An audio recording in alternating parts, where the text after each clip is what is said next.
Hello and welcome to the Ride On Motorcycle Podcast. I am your host, Jogo from Jogo Motorcycle Adventures. I want to thank everyone for being here tonight. We're going to have an awesome content creator on tonight, Ryan from Throttle Hog. His content is absolutely fantastic. He doesn't make moto vlogs. In his own words, he makes cinevlogs, and we'll dive down a little bit later into that. So before we bring him on, just a couple quick announcements. So first off, I'll be doing my first meet and greet ever at Ohio Bike Week, May 27th. So if you're in the Ohio area and you end up going over to Ohio Bike Week, make sure you stop by. I'll be at the Fairing Exchange tent, hanging out from 12 to 2. So make sure you stop by, say hi. I'll give you a couple stickers. And then secondly, I'm getting ready to gear up for my lock and lean course. That's going to be June 16th through the 18th. And I'm hoping to get some good content from that. And after that course, I just talked to the owner from Lock and Lean, Ben Wolf. He said that he's going to end up coming on to the live stream. So can't wait for that. And lastly, doing a little something different this time. I'm streaming right now to YouTube, my Facebook page, and my personal Facebook. So if you're not in the Facebook group, go ahead, go on Facebook, search Jogo Motorcycle Adventures, join the group. Love to have you in there. So without further ado, let's bring in Ryan from Throttle Hog. But as always, we got to bring him in right. Created the intro, so let's go ahead and roll the intro.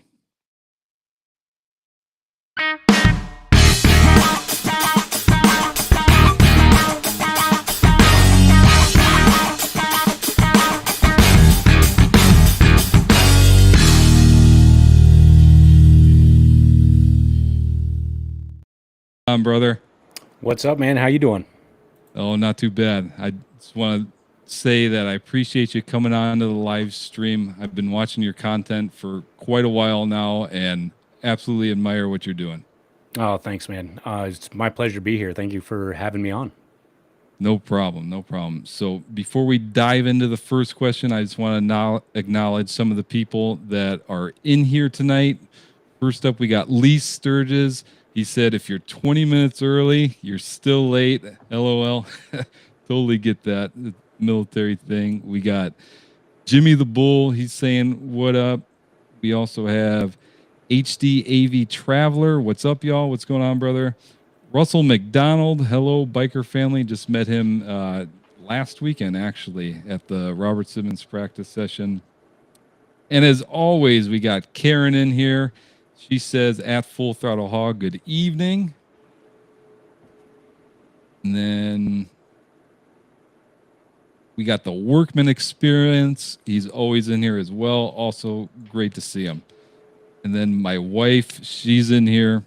I mean, she has to be. She's married to me. And lastly, we got Belleville Biker and Ty from Tennessee. So, all right. So now that we acknowledge everybody, let's move into the first question. Ryan, tell us a little about yourself and your YouTube channel for the people that don't know you. Yeah, man. Well, good evening, everybody that's here in the side chat. So the channel is Throttle Hog. I've been doing video production and videography for 22 years and photography for just over 6 now. Kind of created the channel with the idea of my passion for motorcycles and my absolute passion for video production, which are literally side by side. I wouldn't be able to choose if somebody said you had to give one up, and decided to marry those together and just create, a YouTube channel that's motorcycle centric, trying to create those, cinematic style adventures and the way that I like to produce the films. And I'm just having a lot of fun with it. Yeah, that's awesome. So yeah, in your words, I dove back into your channel and watched the channel trailer. And you said in your words you want to bring cinevlogs, not only moto vlogs but cinevlogs. So, and you do a really good job with that. So, just in your words, real quick, what do you identify a cinevlog as? So the Cinevlog just kind of came out of my mouth one day when I was kind of creating a video, and yeah, I just ran with it. I was like, you know what, that that rings well. So essentially, a Cinevlog is a either a regular vlog or a moto vlog that has some type of cinematic sequence, some type of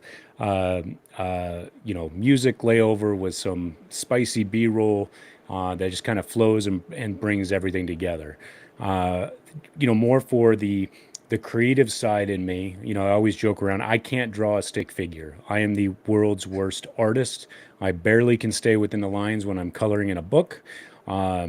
And this is my only way to really have some type of expressive artistic, you know, outlet. And so I use the platform for that. So I get it. Sometimes it's not for everybody, but I just enjoy kind of creating those cinematic sequences that I throw into the motovlog or the video. Right. Yeah, and what I learned real quickly when I started doing YouTube is it's very hard for to have people watch your channel and you're moto vlogging and all it is just you on the motorcycle talking. I mean, it gets boring after a while. So when you're doing those cine vlogs, it definitely spices things up and makes it a lot more enjoyable. Yeah, it's a win-win, and then it makes it fun for me, the creator, right? Because I might think of something Right. that I want to showcase, and I'm like, hey, you know what? I'll just do some B-roll on it. Yeah, exactly. So now let's move into the second question here. So how long have you been riding and what exactly got you into motorcycling? Oh boy. So I started riding in May of 2000. So it's going to Okay. be in just a few days. It will be exactly 23 years. Well, I'd say that's when I first purchased my first motorcycle. Believe it or not, I got my story of riding kind of. I've thought about doing a video on this, but years ago, I was with my father, and we were on a off-roading trip here in Southern California. I'm out of San Diego, and we're on an off-roading trip, just him and I. I think at that time I couldn't have been much more than 10, maybe 11. And on the way back, we went through Ocotillo Wells, which is a big dirt bike spot, right? And you have all these people all geared up, kitted out with their chest protectors and their dirt bikes. And, you know, you think about, at that time in that genre, depending on how old you are, you had like the movies like Rad that came out, where they're, the bicycles, and that was cool. But now you're going next level because these guys are on dirt bikes. And my dad made the comment to me. He's like, Ryan, one day you and I are going to get some bikes and we're going to go for a ride because my dad rode when he was younger. And that stuck in my head. So every Christmas and every birthday, I anticipated and expected that one day I would have a motorcycle either under the tree or gifted to me. That never happened, by the way. So it was multiple years of disappointment. Actually, one year, as a joke, he went ahead and bought me a little Tonka toy motorcycle and gifted that to me. So kind of stuck out in my head. Uh, then I think when I was in high school, my buddy Jake, he lived on a big property, and I remember going up and hanging out with him, and they had two dirt bikes in the garage. And he's like, hey, we should go for a ride. And his dad was standing right there. And at this time, I think, what am I, 16? At this time, he looks over at me and he says, Ryan, do you know how to ride? Well, what do? You reach in your pocket and you pull out a lie and you say, yes, I do. And I'll never forget it because we were in this garage, and I was just trying to watch my buddy Jake and his movements. I had no idea how to ride a motorcycle, which would end up coming back and biting me a little bit. But I just watched his movements, and away we took off on these like Yamaha 80s or something. I don't even Mm. remember. But uh, I didn't know how to downshift. So once we got to our first hill, I kept on bogging out. And of course, I'm blaming the bike, like, oh, I've never experienced something like this before. That's because I've never experienced it, but I was lying the entire time. Uh, and then I'd wrote a buddy's that years later. I wrote a buddy's CBR 600, and that CBR 600 is what got me to fall in love just after one ride. And so I went and purchased my first motorcycle, which is a Kawasaki ZX6R, and then quickly just started running through the gamut of motorcycles and, jumped into the Gixxer 750, and I was in that sport bike realm, which led into us doing crazy, stupid things as most young kids do. And we got into stunt riding before stunt riding was even a thing. And ended up creating, that was my first video production actually, was back in 2001. And that video production was called Up on One. And this is pre-YouTube. It was on DVD. And it's sad that DVD is now old, like it's like VHS, right? But this was on DVD, and it ended up selling all over the world in the United States, Canada, Australia, Japan, Europe. And Oh. I basically got into it because my buddies said that I couldn't. Is pretty much the whole reason that I put that film together, but it Mm. sparked the passion for videography. So that's how it all started. Oh, that's that's kind of a crazy story. So you just hop on the bike, you don't know what the heck you're doing. You're like, yeah, I got this. It's all good. Just watch his movements. Right. Yeah. So, all right. So now let's jump into the next question here. Question number 3. I've been watching. I did a little bit of a deep dive on your channel, and I saw one of the videos where you came across Bunk A Biker, and for those that don't know what exactly Bunk A Biker is, you want to dive down into that, what it is, and how exactly your experience was. Yeah, absolutely. So I first learned of Bunk A Biker from a buddy of mine that's here in San Diego. His name's Clint August. He's a voice jockey out here on one of the radio stations. Has his own channel called Motorcycle Monkey, and he had covered this. He was, we kind of bounce ideas off each other, and Okay. he said, "Look, I got this thing called Bunk A Biker." And so he was telling me a little bit about it, and it was really interesting to me at the time. It still is, but it is basically an organization. They have a Facebook page. You go and you basically kind of get vetted through that Facebook page. Once you're a part of that community, anywhere you travel, and this is now, I believe it's already worldwide, but every year it keeps on getting bigger and bigger. So you go on to this map of the US, and no matter where you're at, you'll see these little pin drops that show what Bunk A Biker is available. And essentially, what it is people that are opening their homes or their yards or their trailers or something that they have extra of, and they're motorcycle enthusiasts. They've been vetted through the Bunk A Biker system, and they open it up free of charge for anybody traveling on a motorcycle. Um, and I was like, man, what a crazy, cool concept, because we all know that this community is probably the best community out there by Yep. far. It's not probably, it is the best community out there by far. No doubt. And so you basically you click on where you're going to be, and it'll tell you if it's an inside room that's available, if it's inside or they have camping available, or if it's camping only. Like, you get a chance to see ahead of time. You have a phone number, you let them know you're going to be in the area, and you just show up. And that's how it was explained to me.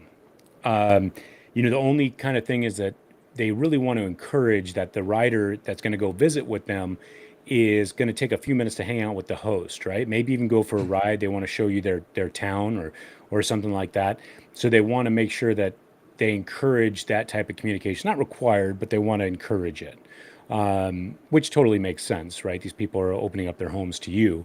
They want to be able to visit with you and hear about your trip. So while filming the Every Mile of Memory documentary, I was going into Sturgis, but it wasn't during the Sturgis rally. And I thought, okay, what a great opportunity to take advantage of this Bunk A Biker program. Let me see how it works. My first time ever doing it. So I reached out to a host and I said, hey, I'm going to be coming in. And of course, in the beginning, it just kind of feels awkward, right? I've never done it before. I'm Right. like texting them Yep. back and forth. So I show up at their place, and if you guys haven't been to Sturgis, if you've been to Sturgis, you'll know exactly where it's at. Even if you haven't, I can pretty much tell you exactly where this is at. So the mountain hill of Sturgis that has Sturgis written on it, at the bottom of that hill, there's a small community of homes, and that's pretty much where their home was.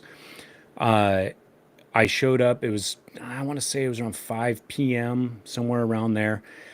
And immediately it was like arms wide open, like welcome to our home. They were sitting out having, cocktails on their front wraparound porch, which overlooked the rest of Sturgis.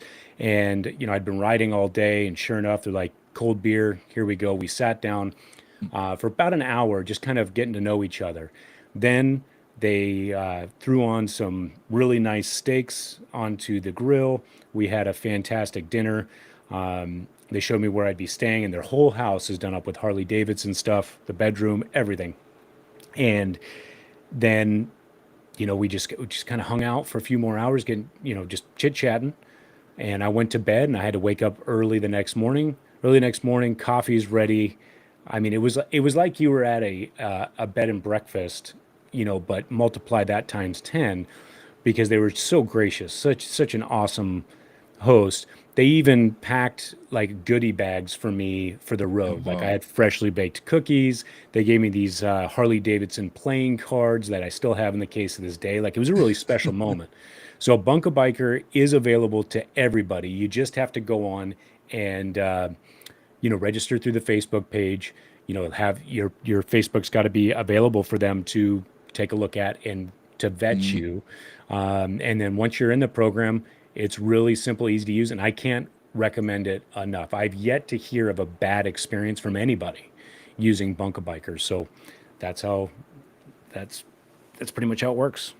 yeah, that's pretty cool, man. And all that was free, right? Yeah, the entire thing is free of charge. It's actually in their quote unquote bylaws that the host is never going to ask for a payment. Uh, that this is all supposed to be for bikers supporting bikers. They do ask that you don't do it during, like, you can't go during a Sturgis rally and expect to get Right. a Bunko Yeah. biker, because they're going to be renting as much property out as possible. But anything that is not something like that, it's 100% free of charge, as long as they have the availability, and they have to agree to it. But it's amazing. It really is. Yeah. That's cool. And obviously those two went above and beyond by, cooking you steak. They had beer there for you already. I mean, that packing a goodie bag for you to go. I mean, that's almost like Airbnb. It's kind of similar to Airbnb, but free, which is everybody in the motorcycle community. I'm definitely gonna give that a shot sometime Oh, because you have to. I'm pretty sure I joined that Facebook page and I never acted on it, but I think I definitely need to try that out for sure. Highly recommend it. Yeah.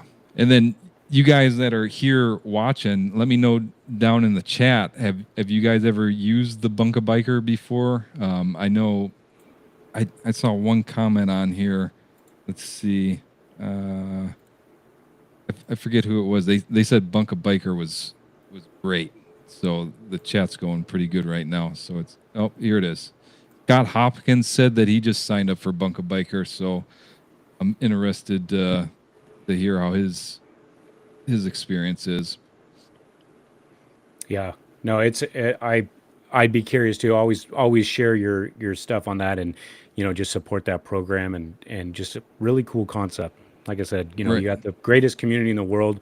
Just and I'm sure there's going to be a situation down the road, right? It's always one bad apple that's going to Right. either disrespect the property or something. But above and beyond, I mean, our numbers of good far outweigh the bad, so I'm sure it'll thrive.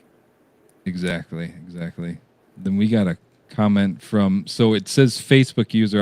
I'm good to see that the Facebook comments are coming through. It says sounds like an awesome experience, Joe. Have you ever used Bunka Biker before? First off, there should be something in the description of that Facebook video saying that you need to allow access to EV Mux so that way we can see who's leaving this comment. I'd like to know who's leaving this comment, but no, I've never used it before and definitely want to.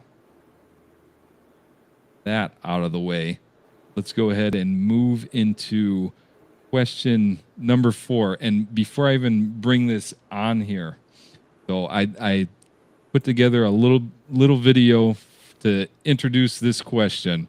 So let's go ahead and roll this real quick. All right.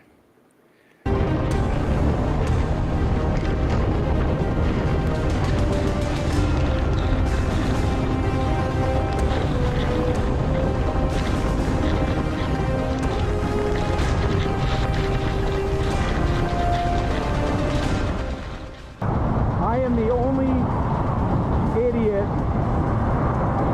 on a motorcycle right now.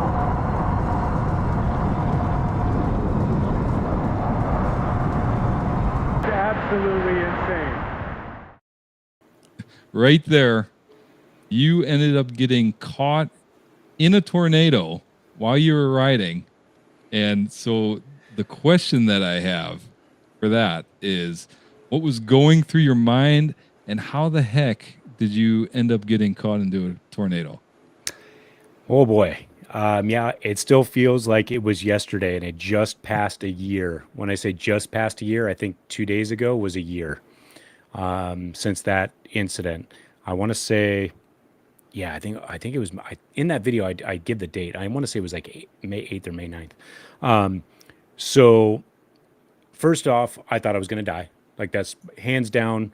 There was a moment there that I thought like this is how it's going to end. And I'm not sure if in that video or in Every Mile of Memory, when that first happens, I lift my visor to speak to the camera, and you see me shut it real quick, and I'm turning quickly, and that's because sheet metal was tumbling down the freeway and just kind of digging into cars as it was tumbling down the freeway. And I thought, now keep in mind, I'm from San Diego. I know nothing about this type of weather, what this is going to entail. So I see sheet metal rolling down the freeway, and I'm thinking a big old house with some witch inside of it is going to come and take me out, right? So I did have a moment of like, okay, this is probably how it's going to end right here. Like Right. I got to find a way.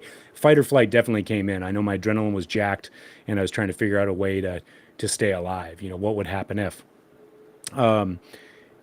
So getting into that situation, I had just left Brad, IA Hog Rider in Iowa earlier that day, and I went through terrible winds in Iowa, and I saw tornado watch alerts coming up on my phone. Right, I saw like, hey, there's a tornado watch.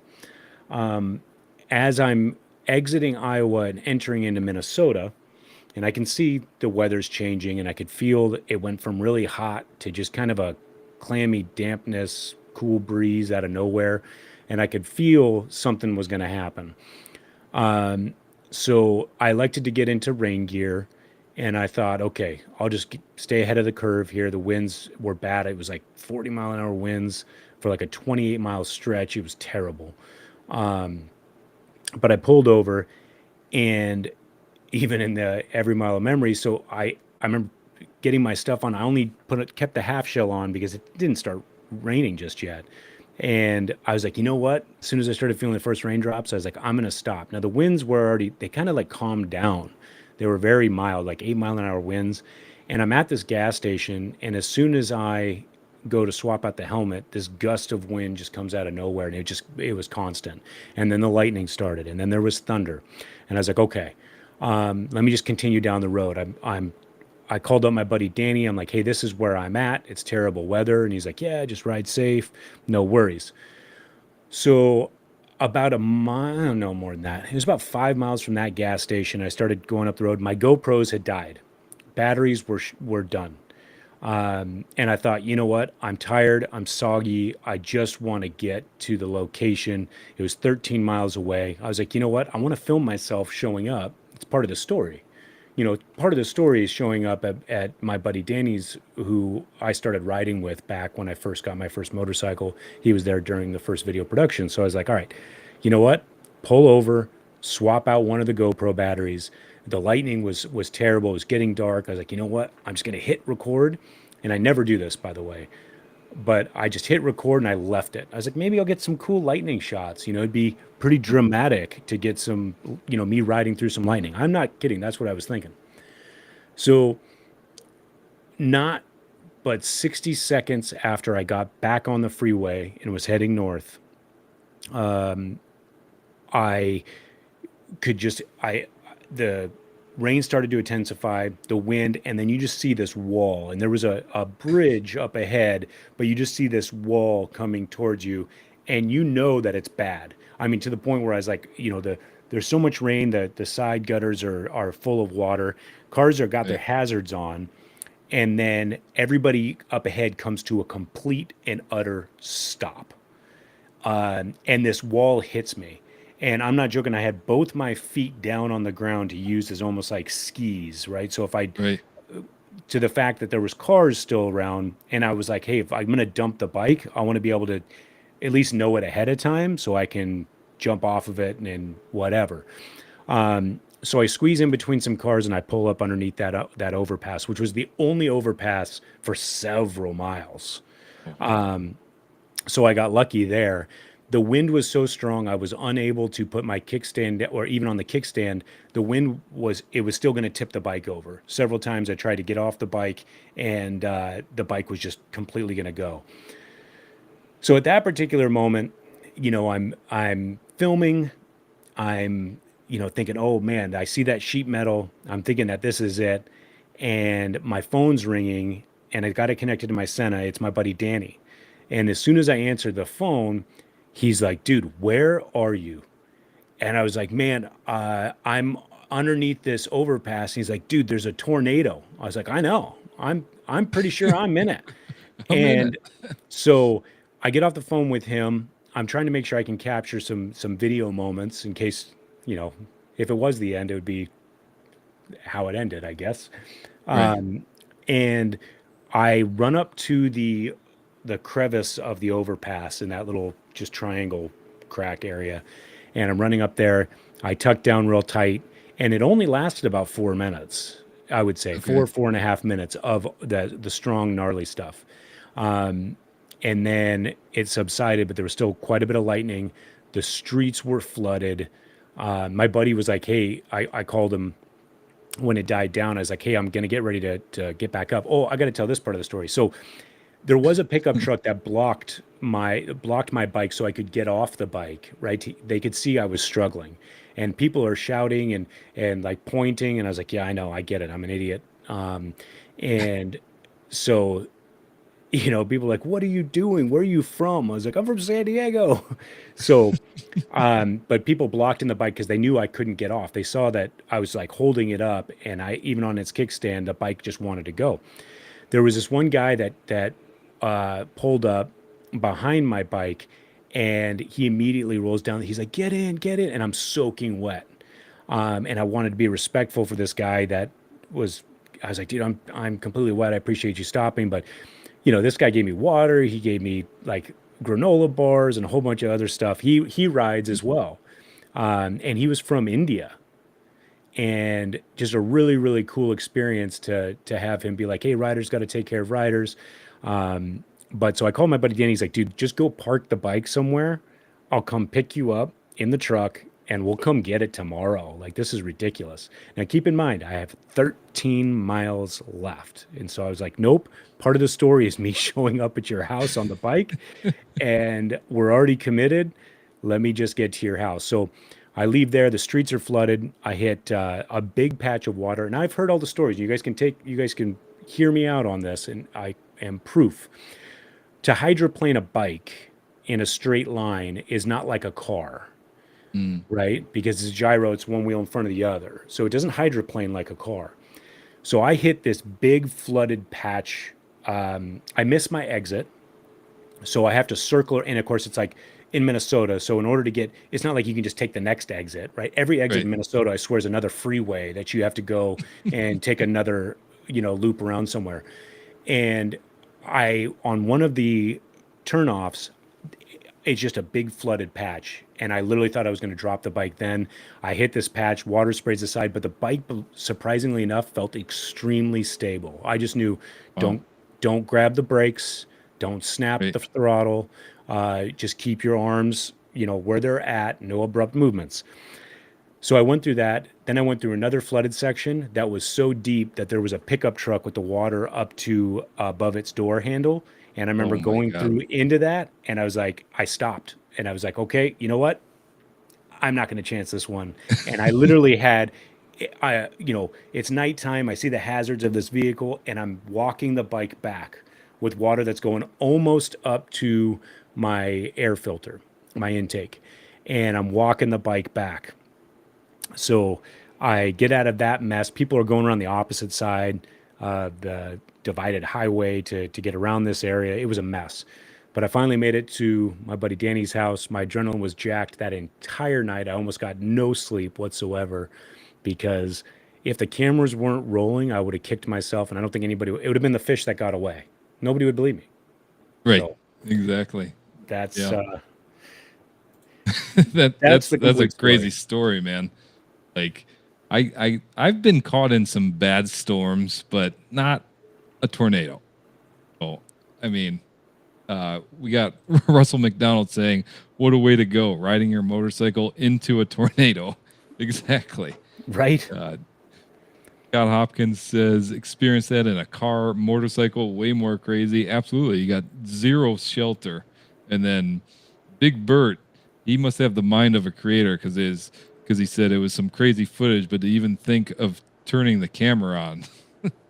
Well, and that circles back to the whole thing. I did what I've never done before, which is just I turned the camera on, I hit record, and I didn't. I just was like, "Hey, it's to the bars. Whatever it captures, it captures." So the Right. fact that it was rolling made it a lot easier for me to just look over at the camera and I didn't know if the audio was going to turn out. I didn't know anything that was going to Mhm. happen, but it was just kind of those fluky things where if it had been that I decided not to hit record and that I was going to drive a little bit and that happened, I don't think I would have captured it because that'd be taking my hand off the handlebars, going up, trying to hit Oh record. yeah. I don't think I would have chanced it. No. So it just was one of those fluky things. Everything happens for a reason, and it just so happened I turned that camera on, and I'm just grateful that I did, and that I was able to climb out of it. But I did think I was toast. Yeah, understandable. Ty from Tennessee says, "What a great story to tell." My wife says, "What a crazy story. Glad you made it out safe." Lee Sturges, "Awesome story. Glad you made it safe." Yeah, I mean, Well, thank you. I could not even imagine. Well, and to think of that, it added to the story of Every Mile of Memory, right? Oh yeah, of course. Was Yeah, the icing on the cake. It was something that yeah, really helped. They say in every story you got to have that conflict and that resolution, right? right. Yeah, There yeah. was definitely the conflict of the weather and how to tell that story on battling the weather. I decided to make it its own segment in that documentary, and I just was really pleased the way that it turned out, and for everybody that's watched it and their feedback has been amazing. Right, right. Yeah, and we'll dive down into that every mile of memory here pretty soon. So obviously you've rode in some bad weather. So question 5, what's your best advice for riding in bad weather? Ironically, I just released a video today on tips for riding in bad weather. Things that I'm not a riding instructor or anything like that. These are just things that I will tell you helped my confidence in pushing through because I've been caught now in snow. I've been caught in rain and hail and everything in between. That I would say, you know, and I joke about it in the video, but rule number one is don't be there. If you can avoid it, definitely just don't be there. It's not something I would ever want to do again. Both the snow and the tornado, I never want to do that again. But as far as riding tips and techniques, I would say keeping your shoulders, your arms, and your hands loose. The more stiff you are Mm, and tight, which is a natural human reaction, you almost have to convince yourself. And if you go out and do this, you'll catch yourself that your shoulders are so tight and locked. You have to really loosen that up and let the bike work. The bike wants to be stable, right? The bike wants to go straight. It wants to stay in that straight line. So if you are tense, any little wind movement is going to affect the movement of that bike. So, I would say if I had one piece of advice, I'll give you two, and then there's more. There's a few more on the video I just did, but one is just shoulders, hands, arms. Keep them loose.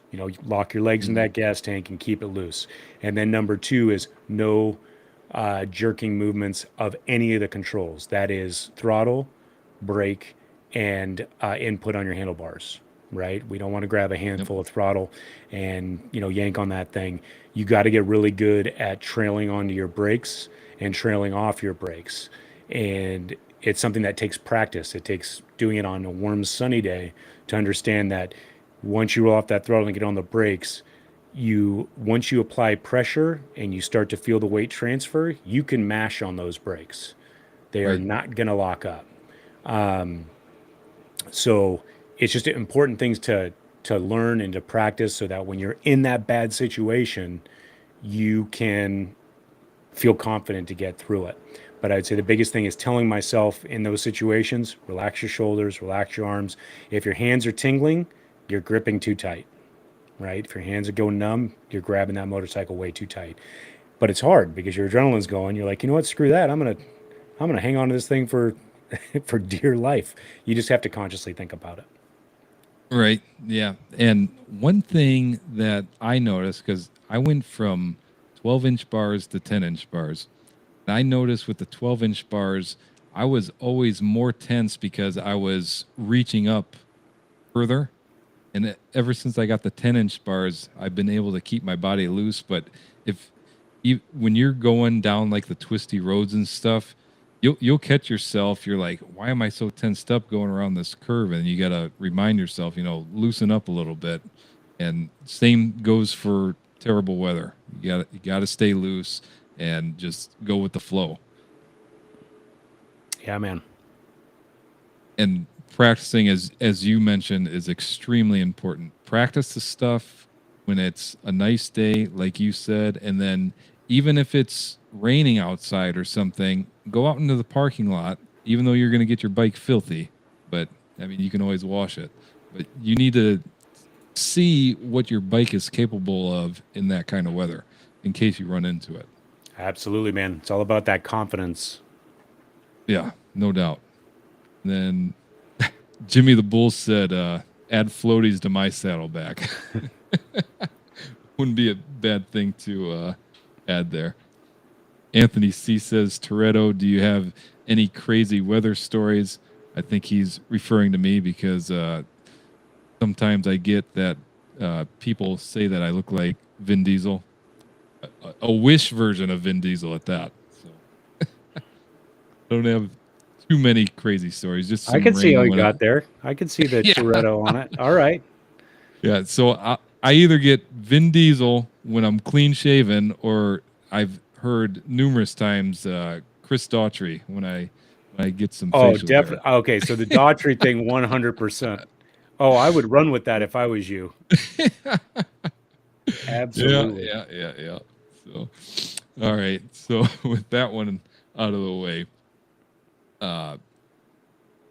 leading into question 6, in your opinion, what do you think the worst weather is to ride in? Rain, snow, hail, sleet? Oh, it all sucks. Right. I would honestly tell you wind is what I hate the most. I can deal with the rain. I never want to do tornado again, but I guess we can categorize that with the wind. And the snow is no fun, but I don't see myself getting into that type of a situation. I will tell you, if it ever happened again and there was even a possibility of snow, I wouldn't think about it. I would just stop before I even got to that area, because it's just not worth it.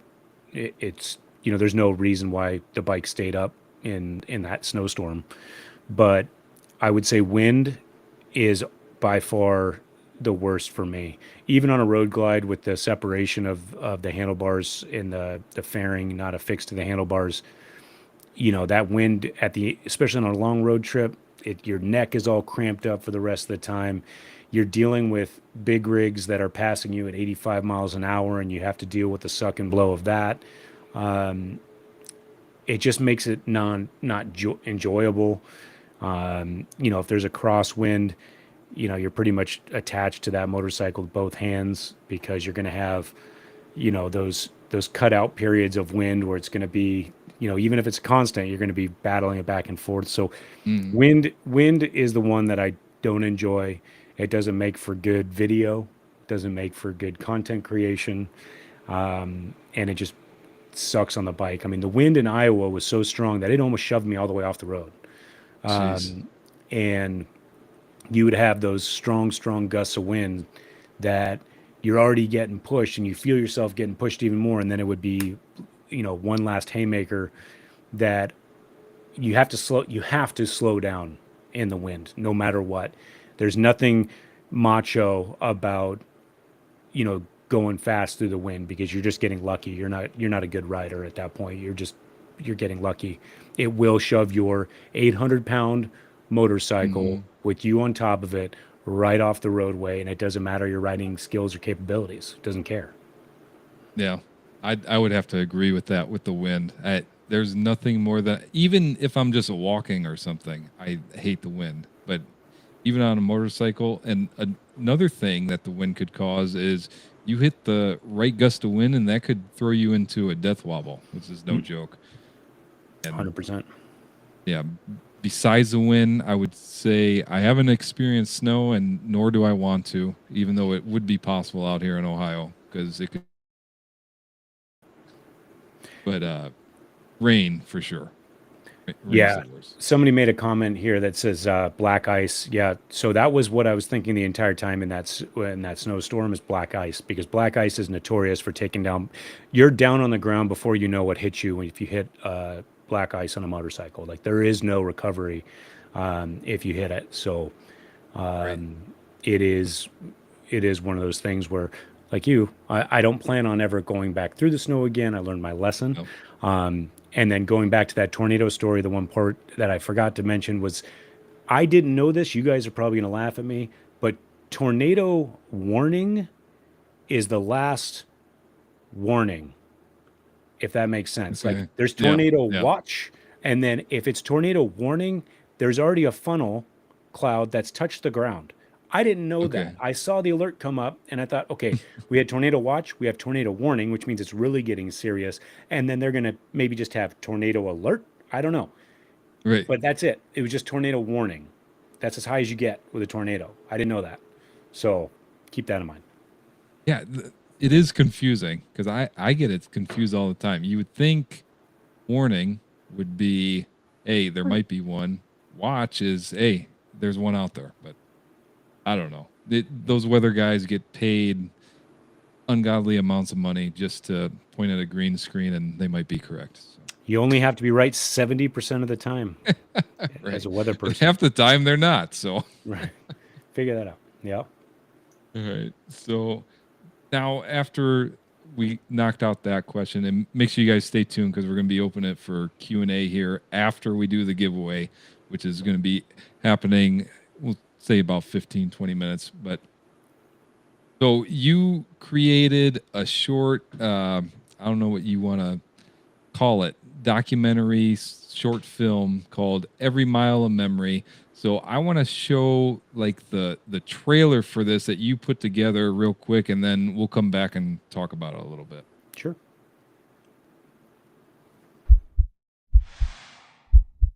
In life, we only get so many heartbeats. We only get so many breaths of fresh air. For each person, this number is different, and none of it's guaranteed.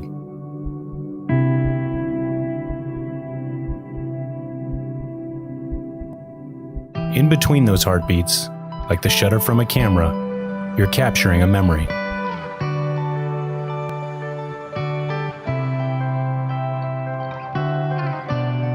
If you want to know who you are in this world, take a cross-country trip on a motorcycle. And if you want to change who you are, do it on a Harley Davidson. Every Mile of Memory. Let's bring up the question here. What inspired you to create that documentary? 5,000 mile motorcycle trip on a Harley. Oh boy, I hope everybody in the side chat's ready for this one. So let me just start the story off by telling you that I don't do drugs.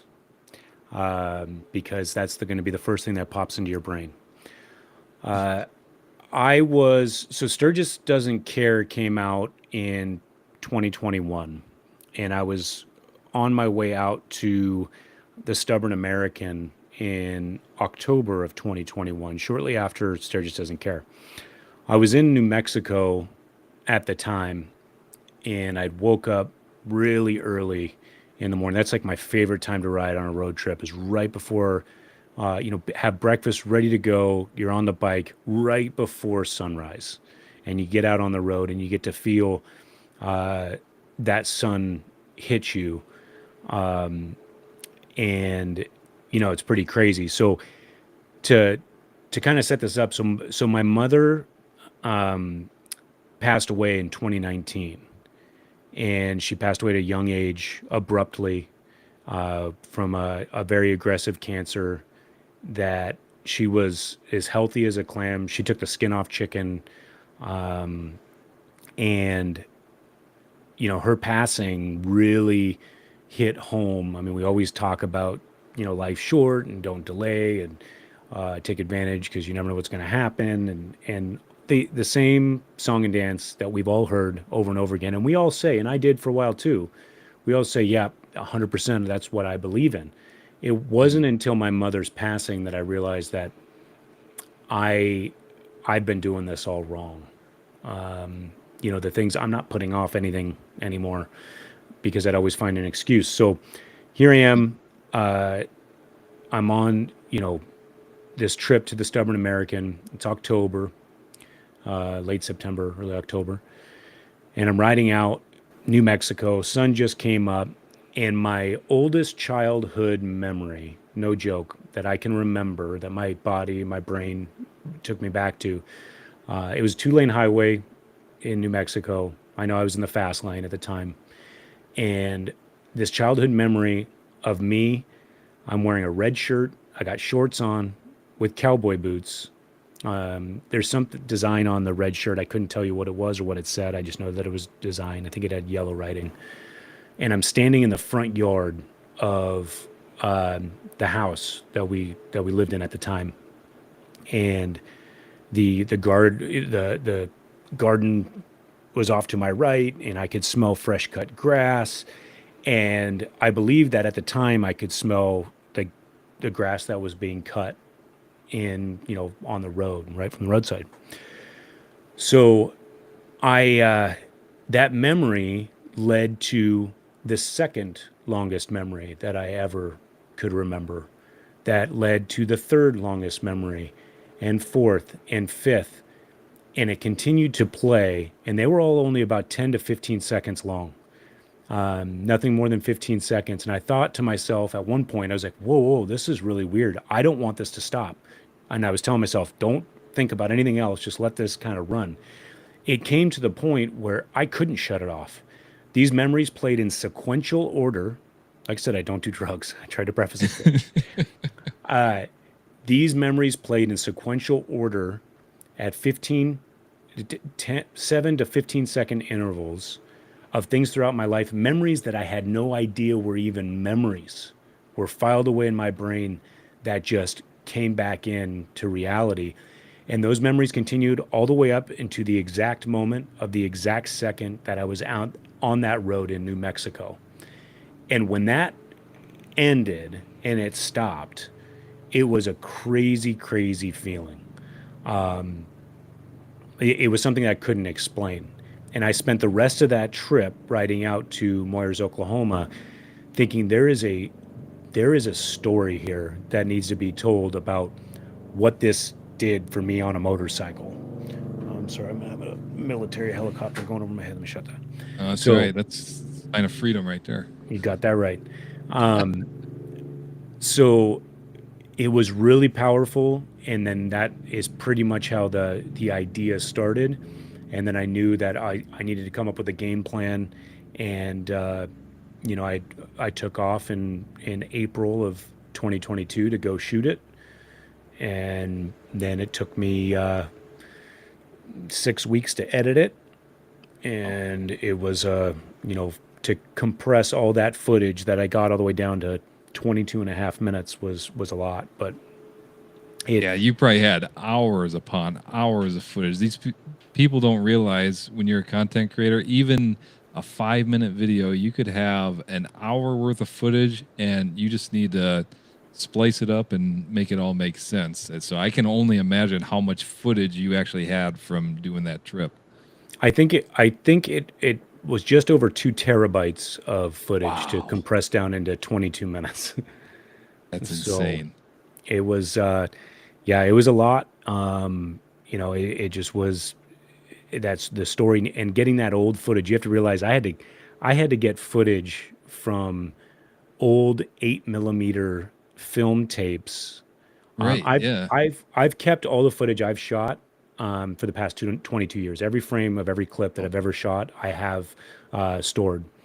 And not only going through to my family's house and telling my dad that I need to go through all the boxes because I need to find some childhood memories. Those are that's me as a child playing baseball in 1988, and that's those were all those memories that I was thinking about on the road. And then, obviously that was a personally, like I tell people all the time, Every Mile of Memory was a very personal film for me. Sturgis Doesn't Care, I absolutely love it.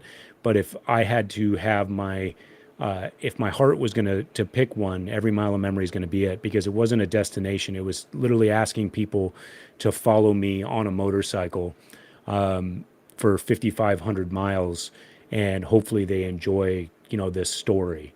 And so it was really personal to me. It made me feel closer to my mom. Now I'm a God-fearing Christian, and I believe everything happens for a reason. I'm just, that's where I felt the closest to my mother, was out on the road and filming that. And then going through all that old footage was absolutely crazy.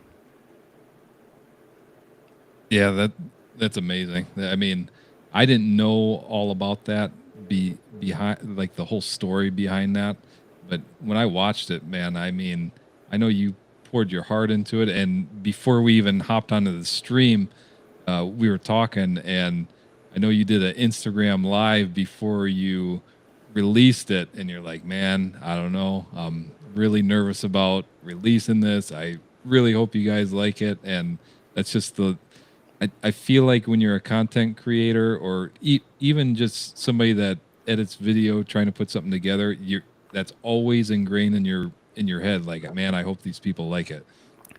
I lost several nights sleep, and my wife will be the one to contest to that. And as I mentioned, I mean, it took me 3 full days, 12 hours a day, just to score the music for the film and what I had in my mind. And it was when the video was done, and already the premiere had already been set on YouTube. There's no going back, right? It's already just been, it's there. I did fish it out to a couple content creators, a handful of them. And I said, look, I need you guys to just watch this, and I need some honest, like, raw feedback, because I do want this to be successful, but I also want to hear what their thoughts were. And it was like 5 different creators, and ones that I respect their opinions greatly: Baggers and Brews, and Adam Sandoval, and Throttle Down Under. I had them just view this, and it was unbelievable feedback. But even them saying it's feedback, it's kind of like when your parents tell you you're a great singer, and you go on to American Idol, and the rest of the nation finds out you're not a good singer, right? Your parents have been kind of lying. So I didn't know what to feel at the time, and it was still a lot. It was a lot to overcome, and those every single time. And I've got more documentaries in the works right now. Every single one, I compare it back to playing football back in the day, where before every game I'm going to get sick. It's just going to happen, right? So. Yeah. So I want to dive down into these comments a little bit here. So with your story about losing your mom, condolences. Sorry to hear that. And then as well, Jimmy the Bull says, sorry for your loss. Andrew Schultz says, unexpected death of a loved one changes your outlook. 100% does. Thank you, guys. I a hog rider says cancer sucks. Uh, HDA AV Traveler, sorry for your loss. I mean, there's Thank you all. That's awesome. a lot of people supporting this. Anthony F Cancer, 100%. Papa D Rides. I don't know if you know Papa D Rides, but he puts out some pretty awesome content. Yeah, man. Sorry for your loss. Thank you. And then my wife says, "Dang, I need to watch this video now." Hey, as soon as we end this live stream, we'll pop it up. And now I'm going to have to TV. wait to hear. I need a direct response, a DM to hear the thoughts on this, or she can just leave a comment in the video. But now I'm going to be nervous for your wife watching this. You don't have to be nervous. I mean, it'll be all right. Big Bert says you won't be disappointed. So, oh, thanks, Bert. yep. So now, all that out of the way, let's move on into the next question. So, you've been to quite a few motorcycle rallies, and I'm curious, what's your favorite motorcycle rally that you've been to? This is going to be a surprise. So everybody's going to have to not hold it against me in the side chat. Sturgis. And there's a reason for it. All right. Yeah, it's Sturgis. And because it's always going to hold a special place in my heart, going there with my wife and, experiencing that. And because of Sturgis doesn't care, there's a connection. It's now, I feel like it's just an extension of me, and knowing, like, once you roll into Sturgis, once you've been there, nobody needs to tell you where to go. You've got it all memorized. You don't need a map. You have all the roads memorized. It's the fact that you have the rally, you have concerts, and you have unbelievable riding all in the exact same area. Very few rallies, and I haven't been to them all, so I'm sure that there's others that do compare. But do you get to experience riding like the Black Hills, the event of Sturgis and everything it has to offer? Then you have your camping if you want that. There's something for everybody. So it will always hold a special place in my heart, and therefore Sturgis is going to be my number one. Yeah, I have not been to Sturgis yet, but it's definitely on the bucket list. Honestly, the only actual, like, full-blown rally that I've been to is Daytona, and I went there 2 years in a row, last year and this year. This year will be the last time for a while because I only got so much time off that I can take to go to a rally. But Sturgis is definitely on the list, and then there's I can't remember the other one. Cycle Fanatics goes to it all the time. I think it's in New Jersey, but I can't remember what it's called. Okay. Yeah, there's a lot on the East Coast that I need to get out to for sure. Laconia, that's what it is. Oh yeah, Laconia. Yep, New Hampshire. Yeah. Yep. Have you been to that one?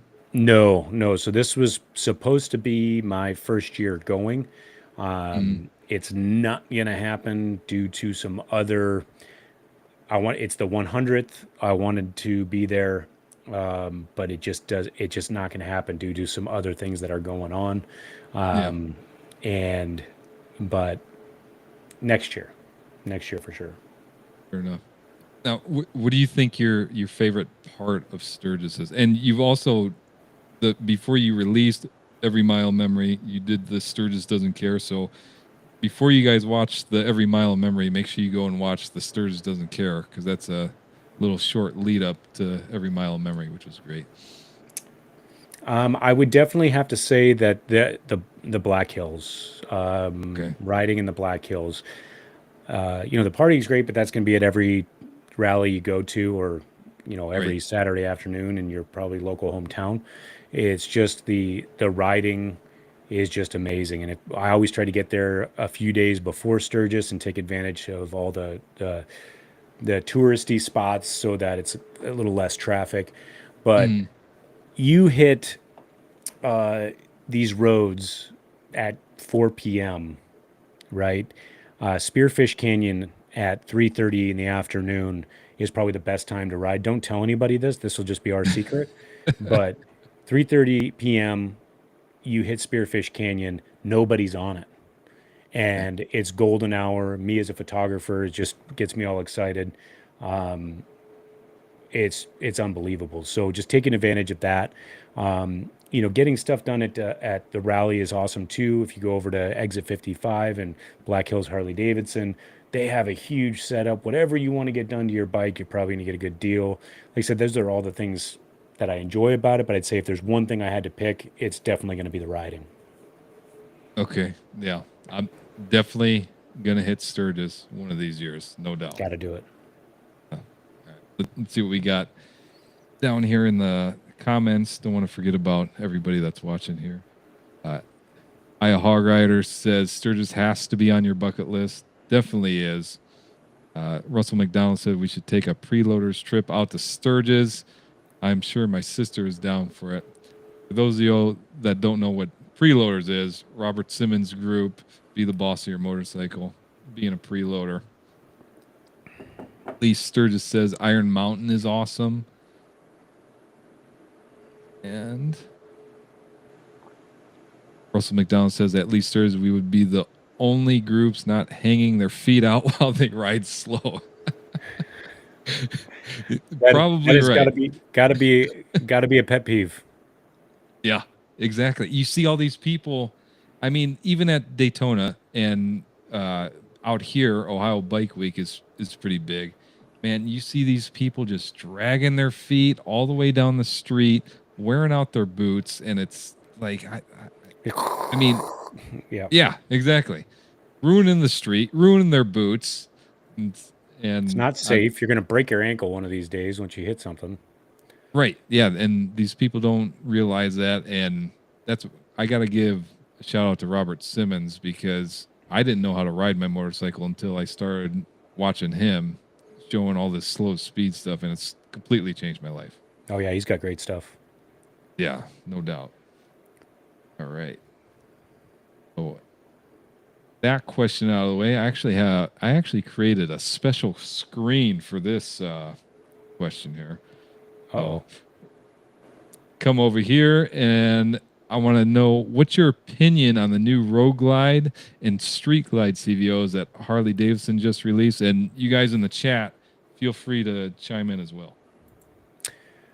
Well, I'm going to be honest. The first time that I thought it was a joke. I really did. I thought that it did have too many similarities. Like everybody's already said, it's like I'm biting off everybody else's comments, but they did look like Indians to me. Right. And who knows if that's how they're going to continue to develop it or what happens. But I thought it was too much Indian-esque and not Harley, but I also haven't seen it live. So I don't know. It could be the angle. I don't know. I'd have to see it live before I make my final judgment call. They could be amazing, but the looks in itself, the lines just look very similar to an Indian, and that's my thoughts on it. Now, am I going to turn one down? You're absolutely crazy. No. If Harley contacted me tomorrow and said, hey, you now only get to ride this CVO. Darn it. Yeah. Okay. It probably has some amazing tech. It's, I just think that they should probably stick to the roots. Yeah. Yeah. No, I agree. And the one thing that struck me, so I saw the Street Glide and I said, oh my gosh, I do not like that whatsoever. And then I saw the Road Glide and I actually kind of like how the Road Glide works. But in addition to that, the tech that's supposed to be on these things are supposed to be insane. So I'm excited to see that. And it looks like, from what I've heard, they have finally put LED turn signals on the bikes. After how many years? Right, we finally got there. But you need to spend $65,000, $70,000, whatever that price tag is, to get them. Right, exactly. So I don't know. Maybe they'll transfer some of this tech over to, I don't know, maybe the specials, stuff like that. I don't know. As you said, I got to see one in person, see exactly how they are. And they just released that video of the radio showing that the gauges are in there now, which is cool. I'm not gonna Yeah. lie, that's pretty cool.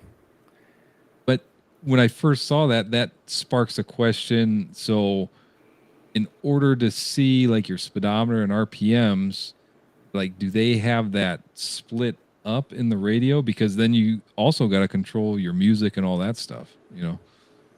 Yeah, it's one of those. I'd have to see it, to be honest. I'd have Yeah. to see before I make judgment on it.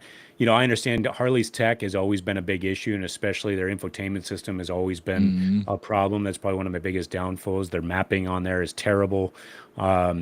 You know, just feels very old school. Reminds me a lot of Toyota. I was a big Toyota person. I've had several Toyotas, but their tech was always been behind what other companies were doing, right? Right. Harley, the same thing. But the good news is Harley's already got the other things figured out. You know, so Right. now if they got everything else kind of figured out, and now they just can, you know, spend that extra time on upping their tech, then we got the full package. And to be honest with you, my phone is my tech. I use very little of the infotainment system, so it Yeah. doesn't bother me one way or another. Yeah. I haven't had the, I haven't had the opportunity to use the infotainment system. I have a 17 Street Glide, and that came with the old school buttons. So I replaced that with a SoundStream radio. Other A than little. people's putting their feet down while going slow, the only Mhm. other pet peeve that I have, probably the only other pet peeve I have, is somebody made a comment on the in a side chat. And he says, "How are you going to blast your music? For the love of God, people, I don't care what song you are playing on your Harley, and if you're with your other buddies, and everybody has to have their own song. I have yet Right. to meet a single or taken female or a dude or anybody else see one of those bikes rolling by with their music blasting so freaking loud, and for a girl to look over and be like, yeah, that's hot. No, it's never happened. Everything goes through my Senna system. I don't, you know, I want no sound of stereo, and if you're in Sturgis, it's the worst, right? Because every bike's got their own. Like, Right. do I really care that you're listening to an 80s rock song? Like, I get that in their mind, they're like, oh, I'm going to roll through and people are going to be bobbing their heads. No, we're not.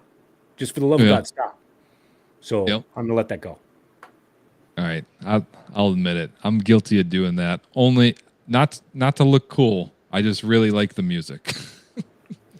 But if you're around, but if you, and it's fine, you can have music if you're out rolling around and you're on a ride. I totally get it. I'm Yeah. good with that. It's when you have to go 5 miles an hour through town Oh, no, no, no, and no, you're no. doing it because you just want to show off your sound system.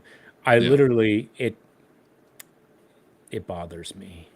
That's fair. That's fair.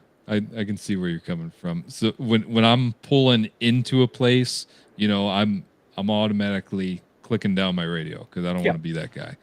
But if I'm on the road, it's it's on. balls Yeah, to the wall. Yeah. absolutely. All right. Let's see in the side chat here. Scott Hopkins says, "Looks like Indians." Yeah, I even did a YouTube short saying that. That was my first initial reaction. Russell McDonald says, "Meh." Oh, I a hog rider says no bueno. And Brian L says they're called Native Americans. We had to change a team name. I know. That's right. Everybody gets offended now. Yeah. HDAV Traveler says I have to see it in person. I think we're pretty much all in the same boat here with that because it's hard to tell, you know, just from a picture, one angle. I mean, it's the 120th anniversary. Harley's going big this year. They've already released so many different things. It's unreal. Papa D Ride says the same thing. Want to see him in person. Hopefully the tech will live up to the hype. All right. So now let's move into the last question, and I asked this on all my to all my guests on the stream. Oh, okay, wrong button here. Technical difficulties. But what was your worst experience ever on a motorcycle? I think I know the answer to this, but It's going to surprise you. okay. Let me have So, it. all right. So back in, this is circa 2002. So at that point, I was stunt riding sport bikes, and there, we were in a big group of people always. And as we were the group within the group. Well, you're Toretto, you know what I'm talking about. So we were the group within the group. And this is none of my wife can contest to this.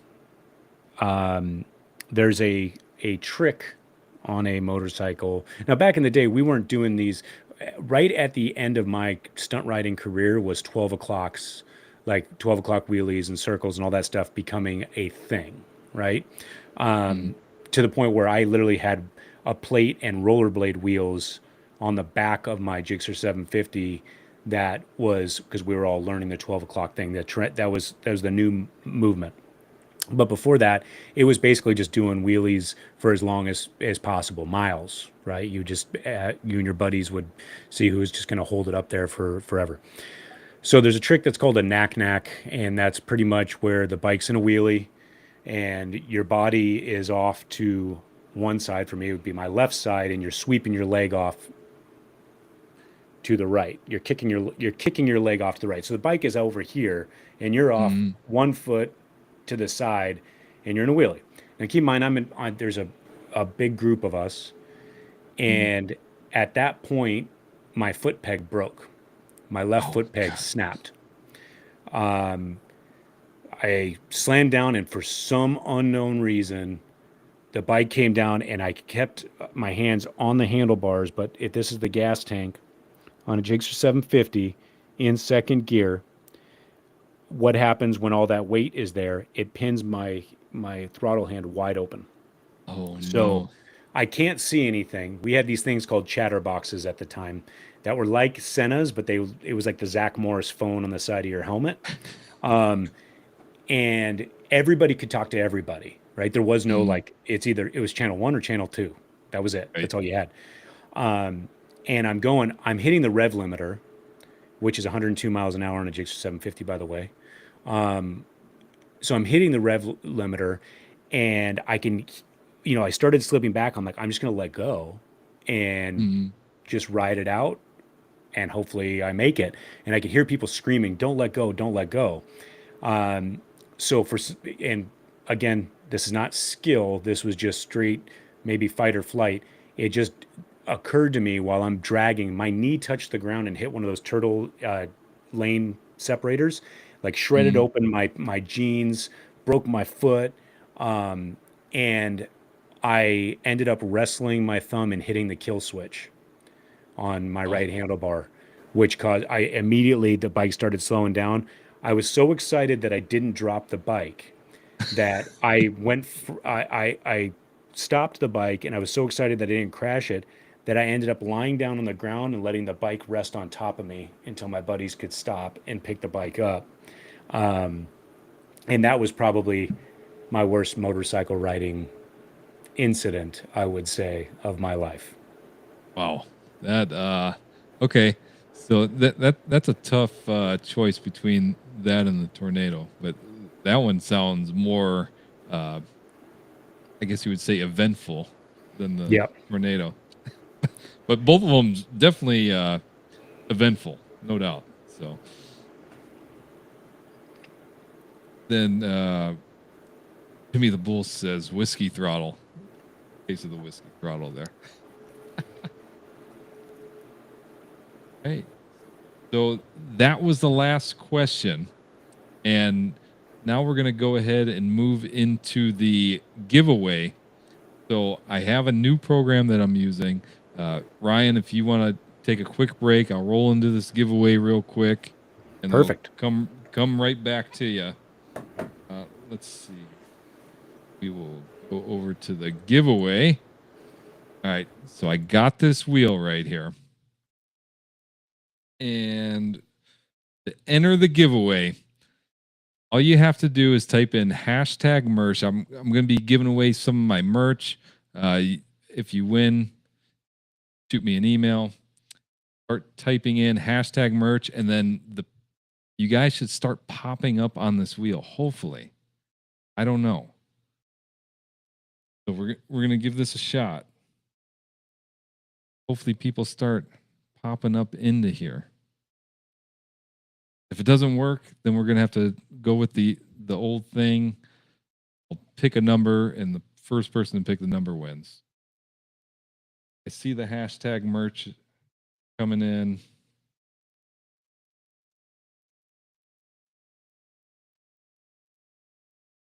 Give it a couple more seconds here. I don't see anybody popping up on here, but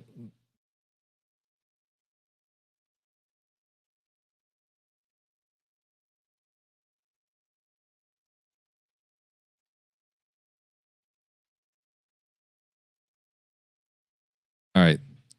Gonna guess. I'm gonna try typing this into the chat. If this works, then it works. I gotta hit exclamation point spin. I'm gonna see if this works. And of course, why would it work? Never works. Nothing ever works. Ay, caramba.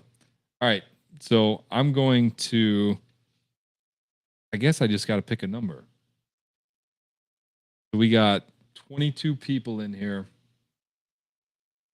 Let me get a little post-it note here. I am going to type this number on here.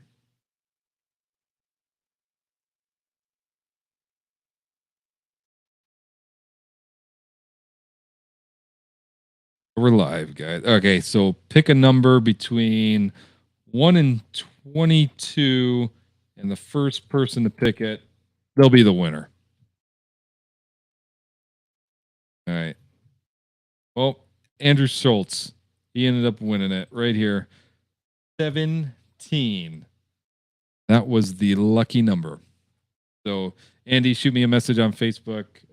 Go to my merch store, pick something out that you want to see, and we'll go from there. So, all right, I think Ryan, I don't think he's back just yet, so we'll just chat it up a little bit. But while we're waiting for him, make sure you go ahead. We're going to open it up for Q&A.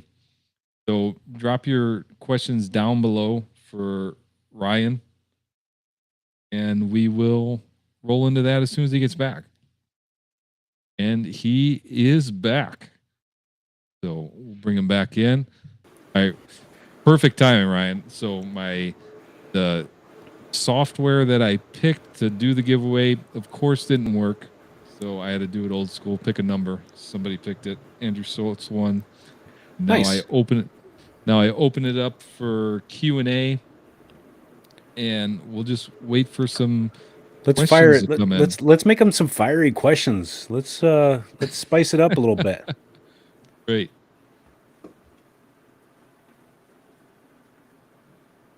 Okay.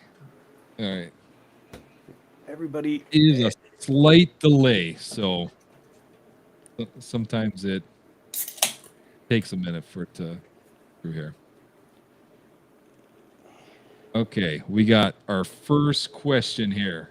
Zan Biker, how much time does he usually take to edit? Oh boy. So, and hopefully this will help out other creators. So one of the things that you should do when you're editing videos is you always time yourself. It's a hard discipline to get into in the beginning, but then it becomes part of your natural workflow. And that also shows that you're able to create a stronger workflow. So I would say in the beginning to put together a 10 to 15 minute, let's even just say moto vlog was like 8 hours. I now can go from input of footage. So once I'm back at my desk, the timer doesn't start until I'm at my desk. I hit timer, I take my first memory card and I start dumping the footage. So I usually can have input of footage, video edited, done, and exported in 2 hours is for a moto vlog.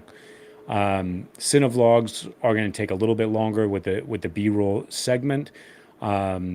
And that's just for your day-to-day kind of stuff. When it comes to the documentary films. Like I said, Every Mile of Memory took 6 weeks. Right. And, you know, there's two foods of thought. I kind of play on them both. One is being that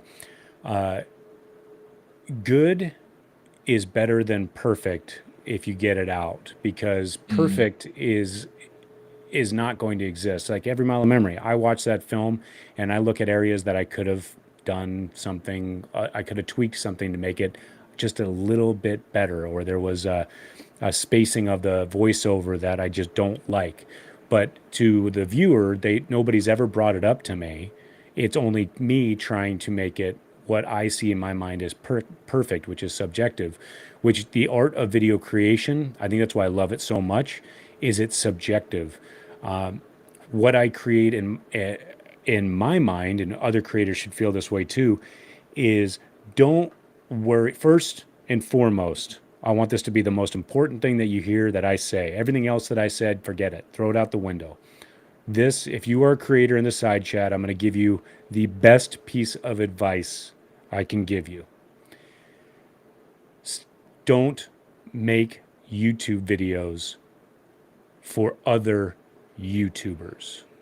I'm going to say that again, and I'm going to explain it. So stop or don't make videos for other influencers or what you think that influencer wants to see.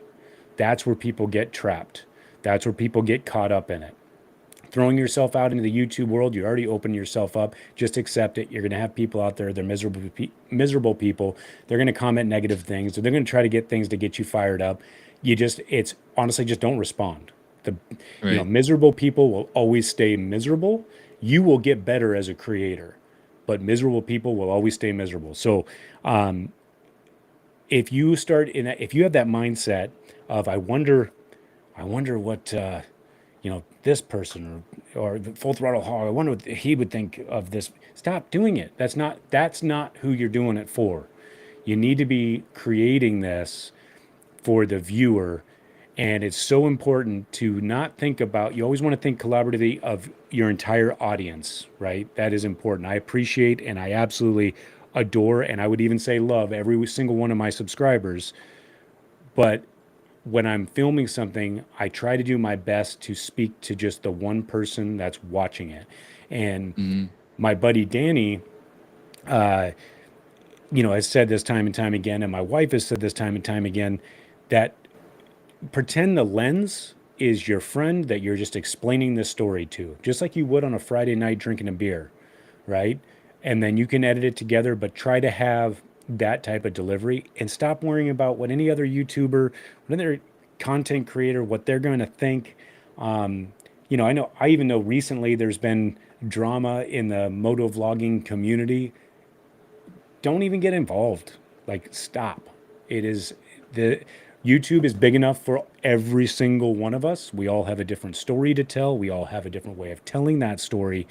And I see so many times people again and again will either ask me or, hey, did you get a chance to see this video? I was thinking, I have no problem like looking at somebody's video, and if they want, feedback or anything constructive, or if they just want me to see it, that's fine. But I don't want people to say, hey, I wonder what do you think this creator would think of this? Well, you're doing it for the wrong reasons. Do it for your audience.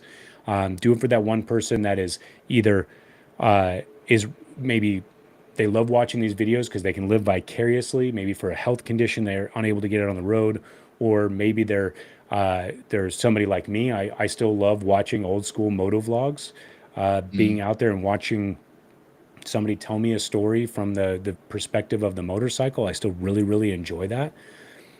But I would say the biggest thing is just to start creating for you, to create something out of nothing, and don't worry about other creators. Now, if other just YouTubers in general are talking, and you're going to know if there's more thumbs down than there is thumbs up, then you got to change something. Do you pull the video down? No, leave that video up. This is all a learning process, and you're always going to be learning. I've been doing it 22 years, and I can tell you I've been doing Adobe Premiere Pro for 22 years. I only know 60% of that program.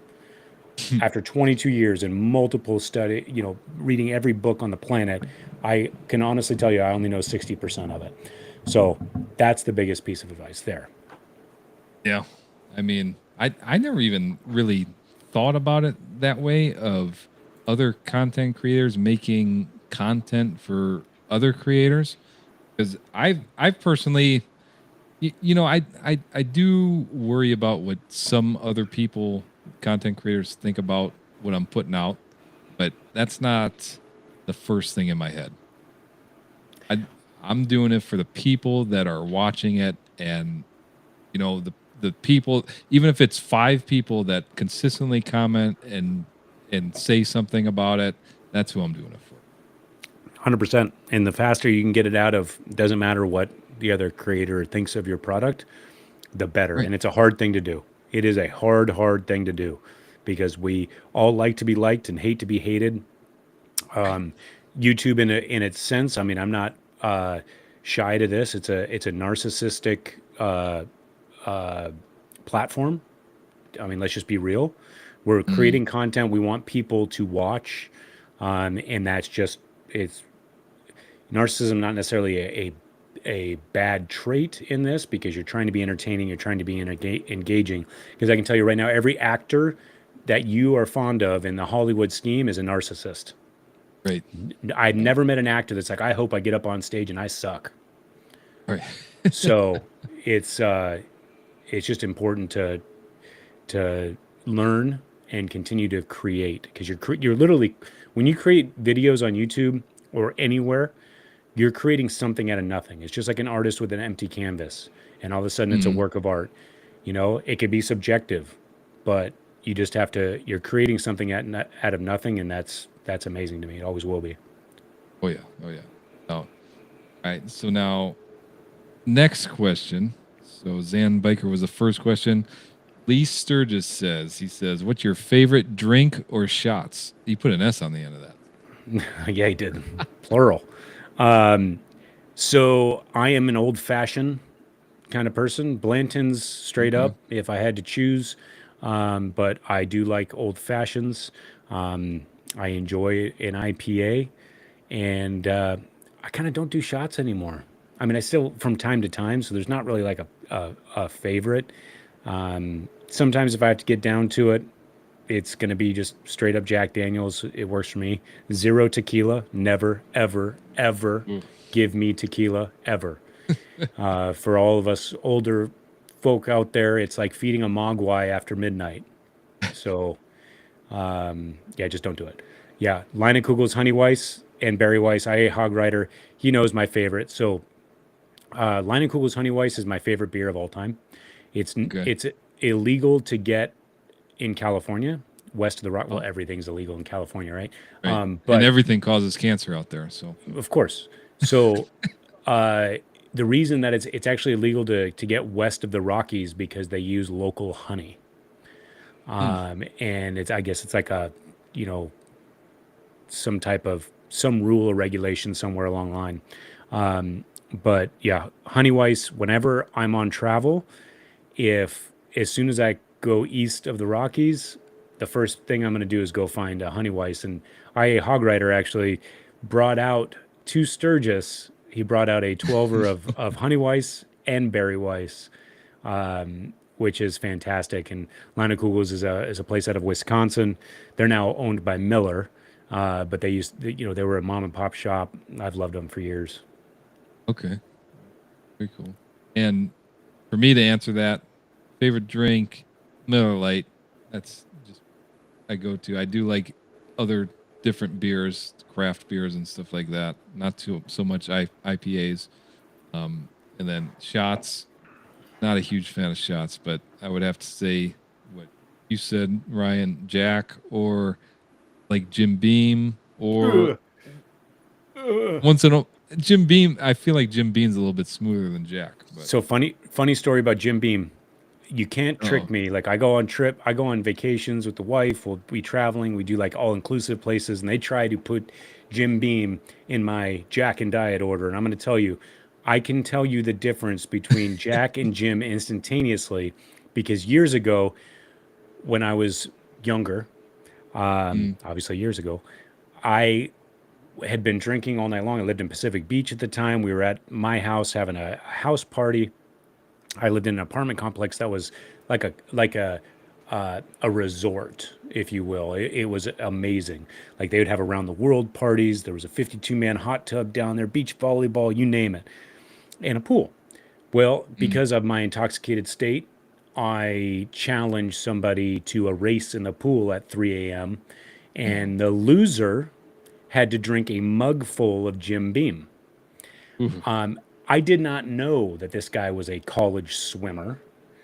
And not only did I lose royally, but he let me have a half a pool length before he decided to even get in the water and still whooped me up. And I had to drink a mug full of Jim Beam. That led to the worst sickness I've ever had. So Jim Beam and I will never dance, ever. Oh, that's fair. That's fair. Oh, so we got another question from Russell McDonald. Said, how are you at slow speed riding, and do you practice? I do practice. I can always get better. There is a YouTuber that actually lives here in San Diego. His name is Moto Jitsu is his channel. Does a lot of, just actually met up with him last night. He does a lot of great teachings on that. I'm always trying to get better. I would say that I am okay, but it is also something that I practice. I practice on my bike at least once a week of dedicated practice, whether it's slow speed or cornering. I literally go out with the all intentions of just practicing. Okay. And then, believe it or not, my slow speed stuff really started improving when my wife got her bike a couple years back, and teaching her how to ride and kind of rediscovering the slow speed maneuvers. So for a big girl like a road glide, I throw her around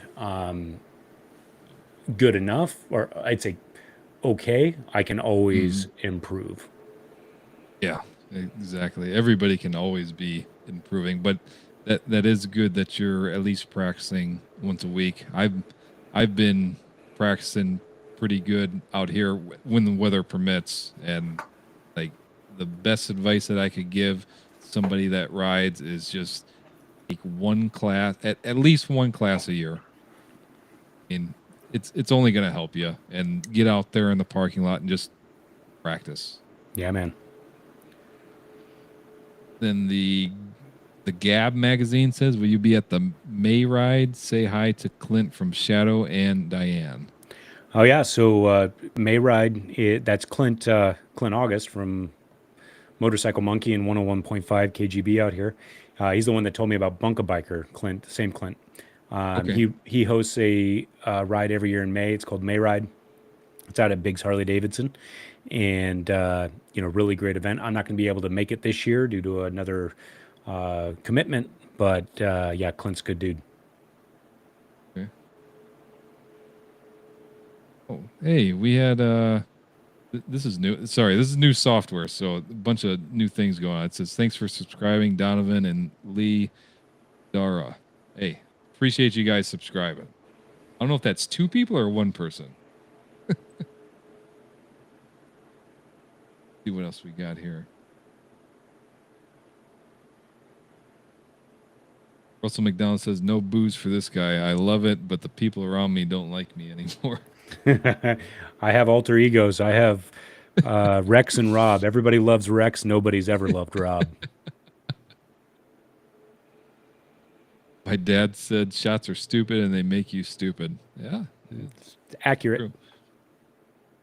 Karen agrees. At Dad Go, I agree. Mike Weissenbach says, I agree, Dad Go. Hey, everybody's agreeing with my dad. Karen says, Fast Eddie, he does it all. So have you only met up with him once before? Yeah, so I met up with him. We're working on a future project together. And so I met up with him yesterday, and we got some things come in the works. But Cool. yeah, Moto Jitsu's man, he's got skills on a motorcycle that's incredible. Yeah, when I first started riding and hopped on YouTube. I mean, he was one of the number one people that popped up. Him, Jerry Palladino, obviously, maybe Dan the Fireman.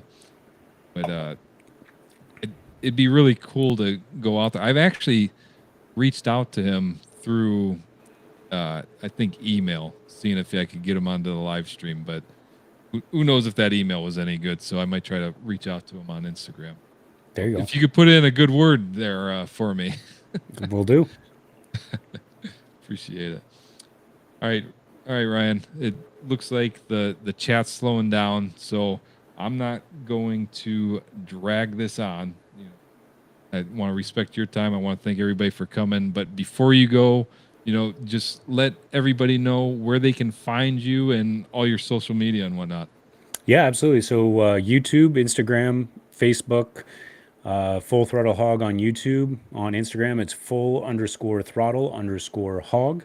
I usually post up all my photography and stuff like that up on there. So please feel free to reach out, and questions on video production. I usually spend the first couple hours of my day answering emails and questions about either setting up cameras or shots they need to get. So always can throw out questions over there as well. But I appreciate you having me on the show. Hey, no problem, brother. I appreciate you coming on, and great interview. I mean, we went hour and a half. I usually only go an hour, so great conversation. If you guys haven't checked out his channel, make sure you guys go and check it out. Check out Sturgis Doesn't Care, Every Mile of Memory, both awesome videos, and make sure to check out the rest of his content. Ryan, I want to thank you again coming on, and we'll be talking to you, brother. Yeah, man. Thank you. All right, guys. If you're watching this on the replay, I'll go ahead and put a playlist we'll put it right there for my other live streams that I've done, and I'm in the process of chopping up these live streams into the podcast, so that's why it's now called the Ride On Motorcycle Podcast. So that's all I got, guys. I want to thank you for coming on. So as always, this is Jogo with Jogo Motorcycle Adventures. Until next time, ride on.